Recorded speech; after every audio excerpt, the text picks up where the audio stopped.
Oke, selamat malam. Ketemu kembali dengan Wong Tegal, Mas Bro Tegal, yang mana hari ini saya akan menyampaikan banyak hal mengenai market, juga PP arahnya akan kemana. Kita sudah pakai kaos anti CL sampai paus kumat kayak apapun nggak akan CL sebelum cuan ya. Akan saya babat habis PP dan kondisi market saat ini. Tetap kalian dior, riset sendiri, jangan ucapan Mas Bro kalian telan mentah-mentah, karena dalam dunia kripto sangat berisiko tinggi. Semua ditanggung masing-masing, Mas Bro tidak bertanggung jawab atas kerugian kalian. Oke, semangat. PP saya yakin menurut pandangan saya pribadi akan masuk ATH baru. Kalau sekarang dikacok-kiwir sama Mbah Katram, tidak peduli, bodoh amat ya. Yang mana dulu Shiba dan Doge nggak ada harganya, kalau waktunya dipam ya tiada terkendali, tahu-tahu sampai ke langit Sabtuju. Sekarang kita lihat bersama beberapa bulan yang lalu harga XRP 5 rebet, tapi nggak ada orang yang mau dulit pada 5 rebet XRP ya, Ripple ya. Kemudian sudah pump kemarin sampai harga 50.000. Pernah itu kalau sudah waktunya mau ya. PP pun nanti sama. PP ini masih turun kisaran yang normal saja, belum sampai 90%, 80%. Kalau dari ATH-nya terjun ke bawah dan masih harganya naik, grafiknya masih naik. Pada awal listing pertama, listing PP itu masih naik ratusan ribuan persen, bukan koin scam ataupun koin rupul. Market capnya masih gede dan rankingnya masih di top CMC papan atas. Tidak perlu takut, tidak perlu ragu menurut saya sih. Ya terserah kalian, kalau mau CL jangan sampai menyesal ya, karena yang mana koin banyak rupul, banyak scam. Dari awal listing mencret, memble, hancur sampai 99%. Grafiknya makin jengking, pring cagak radio makin jengking, makin jero. Itu koin rupul, koin scam, koin berbahaya, buang aja ke laut. Kalau PP dari awal listing hingga sekarang naik, grafiknya naik, ada turun koreksi naik, turun koreksi naik, dan selalu mampu melewati badai ambil muncrat ya. Ya ini kan game dan tradisi saat ini yang terjadi itu sejak adanya ETF, spot BTC dan ETH. Inilah ilmu yang berharga, kita ambil hikmahnya, kita ambil kejadiannya. Dengan kendlongsoran ini, altcoin seperti kayak sampah tidak berguna, kayak comberan, kita sabar. Tahu-tahu yang namanya kripto bulan depan atau bulan Desember tiba-tiba ngaceng-celeng setinggi gunung Himalaya, bisa saja. Yang namanya kripto tergantung mood mereka ya. Nggak percaya SAXRP berkutakan begitu 5.000, kemudian naik pas saat habis lepas dari masalah dengan sekuritas SEC sama Powell ya. Kemudian naik cuma 18.000 doang, dibanting lagi ke ujung brok ke bawah 5.000. Anteng aja orang semua udah pada panik, udah nggak ada harapan. Percuma aja SRP ini, sudah ada urusan dari SEC udah selesai, udah inkrah, longsor lagi. Ternyata kalau sudah waktunya tradisi di pam tinggi 50.000, pernah terjadi 10 kali lipat. Itu yang namanya kripto. Saat ini tuh kondisinya seperti tradisi. Kalau tradisinya lebaran kan orang mudik, tradisinya lebaran orang bikin ketupat. Nah ini sekarang tradisinya masih BTC. Ambil pelajaran kita dari kesalahan kita. Maklum kalau semua masih salah, masih pelangap-pelongo, karena ini semua merasakan baru pertama adanya ETF.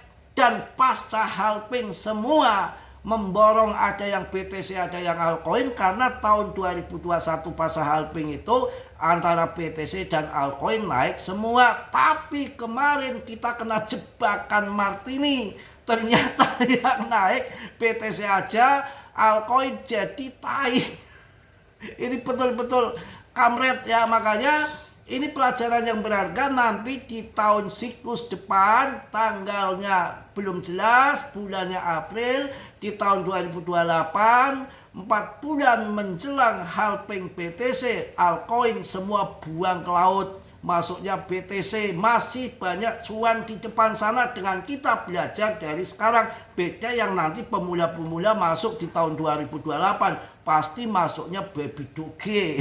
Kalau kita sudah pengalaman masuknya BTC.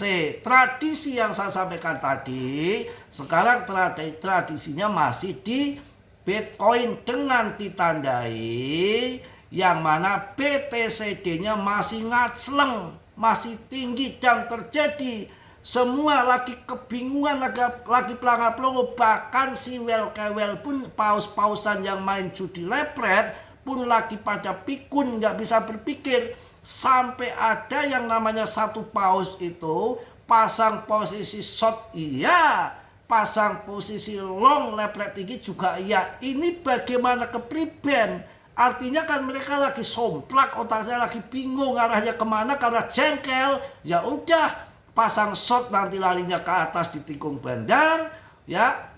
Pasang long ke atas di tikung bandar, larinya ke bawah nge-short karena memang datanya ada pada mereka. Karena gemblongnya akhirnya jengkel, masuk sekalian dua arah. Pasang short iya, pasang long iya. Itu tambah stres, tambah bonyok, tambah rungkat. Yang biasanya cuma satu posisi yang kena, sekarang dua posisi kena semua, atas kena, bawah kena. Akhirnya apa? Ya, maju kena, mundur pun apalagi lebih kena, semuanya kena. Ada lagunya, inget gak? Itu ya, jadi mundur kena, maju kena. Itu yang lagi terjadi. Jadi nanti kalau tradisi BTC udah usai, maka 1-2 paus sudah lari ke altcoin, yang lain ngikut berbondong-bondong seperti tradisi lagi lebaran. Dan nanti semua arah gantian ke altcoin. Sabar saja, tunggu saja. Yang mana dari dulu sepanjang sejarah kan yang cuan nggak hanya BTC doang. Ada yang namanya juga Doge, ada yang namanya Shiba. Kalau sekarang saya masuk BTC, kalau saya maaf dulu, enggak dulu. Kalau sekarang gunting BTC. Ini tadi saya melihat data masuk Coinbase dari BlackRock banyak banget jual, mau masuk BTC, mau jual BTC. Sebetulnya mereka itu lagi aksi take profit tuh yang terjadi itu di situ. Nanti setelah mereka berbondong-bondong masuk all season dengan BTCD-nya juga udah turun, kita akan cuan bersama di altcoin. Juga sepanjang sejarah yang cuan bukan di BTC saja. Kalau BTC sekarang saya masuk BTC, saya nggak mau. Kalau saya pilih Polygon, pilih Cardano, pilih Chainlink yang belum naik tinggi seperti BTC. Kalau BTC waktunya menggunting sama dengan BlackRock ya. Itu yang namanya tradisi itu begitu. Ini tradisinya lagi BTC. Sabar, akan berubah. Dunia berputar, muslim sholat berputar, ya kan? Gini juga berputar kan? Semua berputar, langit berputar, matahari berputar, semua berputar. Kalau nggak berputar panas, pasti akan dimainkan. Contohnya saja yang simpel, yang ringan-ringan saja di sini. Saya itu kan sendirian, nggak pernah masak, dudas pokoknya cara kasarannya. Setiap warung di Tegal ini sudah saya cicipin semua, makan semua, nggak ada yang kelewatan. Karena kalau makan satu makanan warung itu bosen, pasti akan pindah-pindah warung sana bergiliran. Artinya apa? Berputar. Ini adalah yang sudah sunahnya alam, berputar. Supaya mereka itu, warung-warung itu laku semua. Nanti juga sama, BTC akan bergeser berputar ke altcoin. Roda itu berputar. Kalau roda nggak berputar nggak jadi bulat, yang bagian di bawah bonyok terus.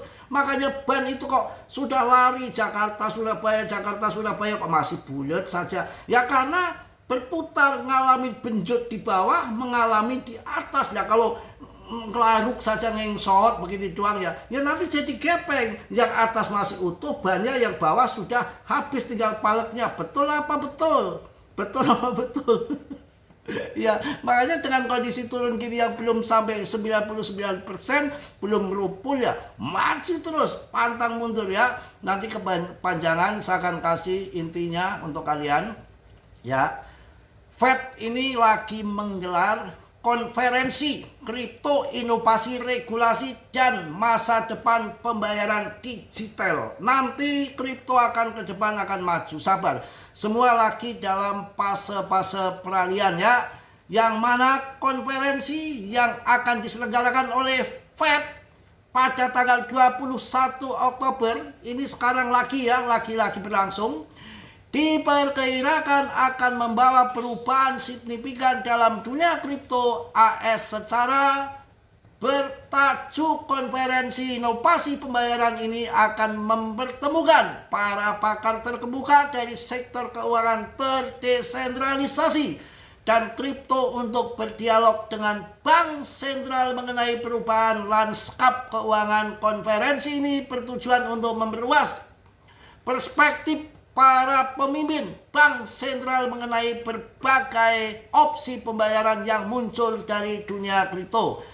Agenda utama konferensi ini akan dibuka oleh Gubernur Fed ya di Washington DC. Menurut situs web resmi Fed, acara tersebut akan menampilkan serangkaian diskusi meja bundar dengan panelis dari industri perbankan dan kripto. Acara ini akan disiarkan langsung di kanal YouTube Fed dan situs web resmi federal. Diskusi pertama akan dimulai pukul 9,20 waktu setempat dengan tema membangun jembatan antara keuangan tradisional dan ekosistem aset digital. Diskusi ini akan dimoderatori oleh Robex Rating, Chief Legal Officer di Cito Labs, dan akan menghadirkan beberapa tokoh kripto terkemuka seperti CEO founder Chainlink. Wah, mantep Chainlink. Saingannya XRP diborong, pantesan tadi diborong besar-besaran sama Well sampai 116 juta Chainlink ya. Dan CEO Lead Bank Jackie Rases ya. Wah, pantesan Link tadi diborong. Oh, ternyata ini Link ini sebetulnya saingannya XRP yang memang sama-sama blockchain pembayaran, tapi kalau XRP saya sendiri udah saya cabut cuan, dan memang pendiri-pendiri XRP mantan-mantan tuh masih banyak punya pasokan yang banyak yang bisa menjadi bom batu, dan kayaknya pasokannya nggak jelas gitu ya menurut saya. Terserah menurut kalian ya.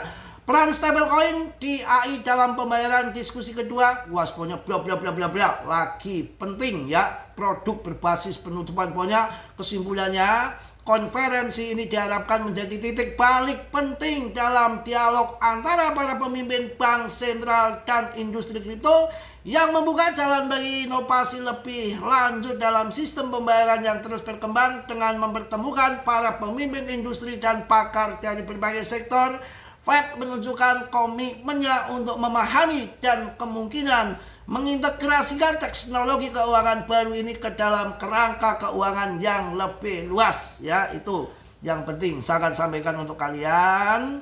Tetap sabar, tetap yakin, kripto tetap akan maju jaya. Sabar, pada waktunya akan terjadi all season. Kita tinggal tunggu sabar ya. Kita akan perbandingkan. PP adalah koin yang terdesentralisasi sepanjang sejarah, hanya BTC dan PP.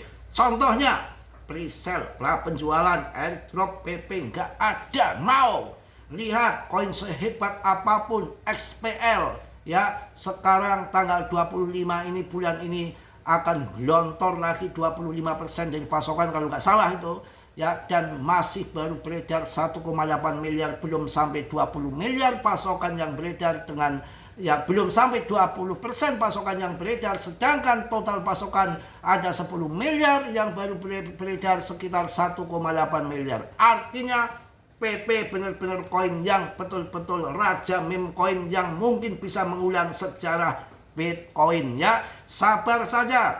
Semua pergerakan masih di BTC. Yang saya katakan tadi, roda berputar, makan pun berputar, semua berputar. Nanti pada waktunya saatnya pindah ke altcoin juga akan merasakan. Semua akan terjadi bosen. BTC terus juga bosen, nanti juga akan pergi ke yang lain. Ini sudah menjadi hukum alam ya. Mungkin itu aja, udah capek yang saya sampaikan. Tetap semangat, tetap yakin, anti CL ya. Bisa ada di deskripsi. Mungkin itu yang saya sampaikan. Mas Bro mohon maaf yang sebesar-besarnya. Tentunya Mas Bro juga manusia biasa seperti kalian, nggak sempurna. Yang sempurna hanya milik Allah Subhanahu wa Ta'ala ya. Jadi saya sekali lagi saya ingatkan, dalam dunia kripto berisiko tinggi. Maka Mas Bro sarankan dia riset sendiri, dan Mas Bro tidak bertanggung jawab atas kerugian kalian, semua ditanggung masing-masing. Oke? Yang positif kalian ambil, yang buruk kalian tendang. Kiranya sudilah yang belum subscribe untuk mensubscribe. Yang sudah, Mas Bro ucapkan banyak-banyak terima kasih. Salam dari Tegal Mas Bro. Wassalamualaikum warahmatullahi wabarakatuh. Cos.